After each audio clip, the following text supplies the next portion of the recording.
রতনে রতন চিনবে, উনি কচু চিনবেন, কারণ ওনার প্রজাতি আমরা বুঝে গেছি। ওনার স্টুডেন্ট ক্রেডিট কার্ডে কিছু এক্সট্রা ফ্যাসিলিটি পাওয়া যায়, ওনার স্বাস্থ্যসাথী কার্ডে চিকিৎসা পাওয়া যায়। আবার কিছু হবে। দেখুন, মোদি মানেই আশা, মোদি মানে ভরসা। সজলদা, আপনাকে মাধ্যমে স্বাগত। দাদা, মানে 9টি অমৃত ভারতের মধ্যে 7টি ট্রেন পাচ্ছে পশ্চিমবঙ্গ, কিভাবে দেখছেন বিষয়টা? আনন্দের খবর, খুশির খবর। হ্যাঁ, এটা এর থেকে বড় আনন্দের খবর কি হতে পারে? 9টি নতুন বন্দে ভারত স্লিপার ক্লাস, তার মধ্যে যদি 7টা পশ্চিমবঙ্গ পায়, এরপরে অন্যরা বলবে আমরা পূর্ণমন্ত্রী পাইনি, আমরা অমুক মন্ত্রী পাইনি। আমাদের কি গেল? আমরা মন্ত্রিত্ব গুনবো না আমরা রেজাল্ট গুনবো? আমি গাছ গুনবো না ফল খাবো? আমি তো ফল পাচ্ছি। মুখ্যমন্ত্রী তো এটাকে পলিটিক্স দেখছে। দেখতে পারে, রতনে রতন চিনবে, উনি কচু চিনবেন, কারণ ওনার প্রজাতি আমরা বুঝে গেছি। উনি বলছেন যে ভোট, আরে ভালোর জন্যই তো পলিটিক্স। যদি পলিটিক্সে কেউ যদি ভালো করে, তাহলে সেই পলিটিক্স করতে আপত্তি কোথায়? উনি লক্ষ্মী ভান্ডারের পলিটিক্স কি ভোটের পরে করেছিলেন? উনি তো লক্ষ্মী ভান্ডারের পলিটিক্স ভোটের আগেই করেছিলেন, তো এখনো ভোটের আগে করছে, তো ক্ষতি কোথায়? উনি বলছেন যে নির্বাচন আসলে মনে পড়ে উদ্বোধনের কথা, আর নির্বাচনের পর সব টাকা বন্ধ। হ্যাঁ, উনি তো শিলাদি, সেই জন্য তো ওনার নাম শিলাদি। একটা ছিল বুলাদি একটা বিশেষ বিজ্ঞাপনে, আর এখন ইনি হচ্ছেন শিলাদি। আরে ভাই, টাকা বন্ধের কি আছে? তো ট্রেন চলবে, এ তো টাকার বন্ধের ব্যাপার নেই, তো ট্রেন। ওনার সমব্যথী পাওয়া যায়। উনি নির্বাচনের আগে খাদ্য সাথী বলেছিলেন, খাদ্য সাথীরা তো চিটিংবাজি। ওনার স্টুডেন্ট ক্রেডিট কার্ডে কিছু এক্সট্রা ফ্যাসিলিটি পাওয়া যায়, ওনার স্বাস্থ্যসাথী কার্ডে চিকিৎসা পাওয়া যায়। আমি জিজ্ঞাসা করছি, সেগুলো চিটিংবাজি, ধাপ্পাবাজি নয়? উনি বলছেন মালদা থেকে জলপাইগুড়ি বা জলপাইগুড়ি থেকে গুয়াহাটি, এই জায়গায় নির্বাচন আছে, কি উদ্বোধন করছেন?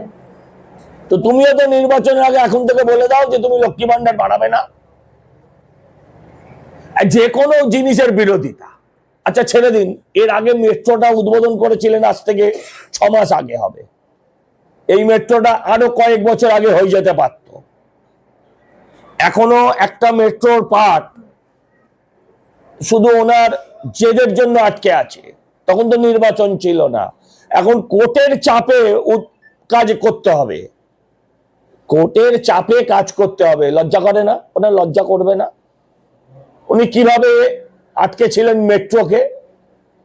আজকে লোকের বাড়ি ধসে যাচ্ছে বউবাজার দিয়ে জোর করে মেট্রো চালানোর জন্য। দায়ী কে? বলছে কোনো গুরুত্ব নেই। কার? মুখ্যমন্ত্রী? হ্যাঁ, আমরা জানি। না, এই যে ট্রেন আসছে চলবে, তাতে কোনো গুরুত্ব নেই। হ্যাঁ, তো কিসের গুরুত্ব থাকবে? উনি তো বাজার করতে যান এখন হেলিকপ্টার করে, আর ভাইপো। সাধারণ মানুষের সুবিধা অসুবিধা কি করে বুঝবে? আজকে আপনি হাওড়া স্টেশন থেকে নিউ টাউনে যেতে, সেক্টর 5-এ যেতে আপনার লাগে আধ ঘন্টা।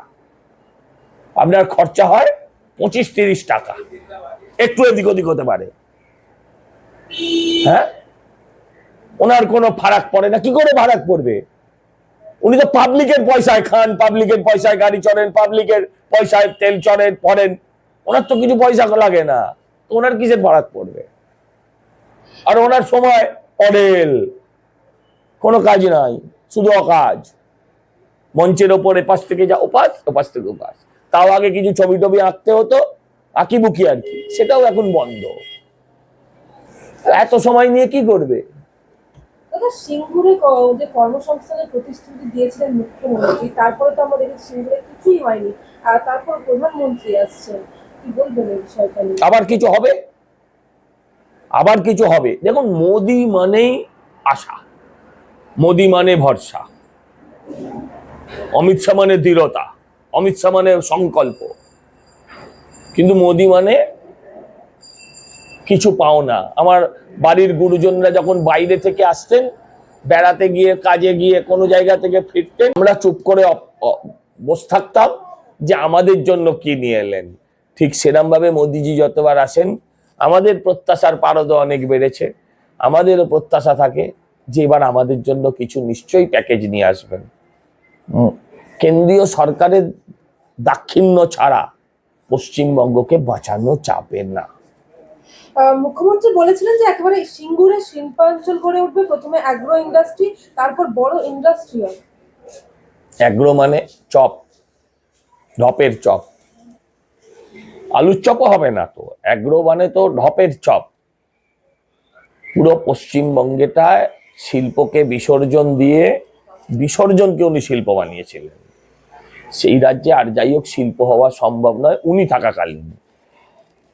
মোদি যদি ওই জমিতে দাঁড়ান জানবেন ওই জমির খরা কাটলো। মোদি ওই জমিতে যদি পা রাখেন জানবেন ওই জমির শিল্পের খরা কাটলো, ওই জমির সাপ মুক্তি হলো। নিশ্চিন্ত থাকুন, ওই জমিতে আগামী দিন কিছু না কিছু হবে। মোদিজি তো আর আপনার আমার কথায় আসেন না, ওনাদের একটা পরিকল্পনা থাকে।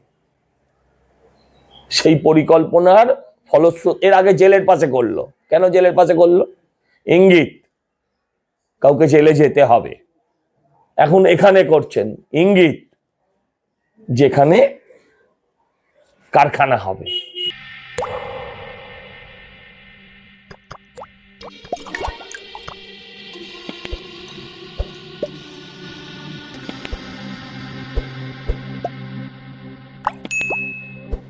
Goa's transformation is more than just development. It's about progress and a brighter future for all. Bridges that unite aspirations, highways that bring communities closer, world-class airports welcoming opportunities.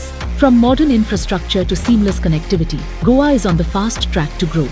Under the decisive leadership of Prime Minister Narendra Modi and Chief Minister Dr. Pramod Sawant, the double-engine Sarkar is driving Goa towards Vikasit Bharat 2047, a future of prosperity, innovation and limitless possibilities.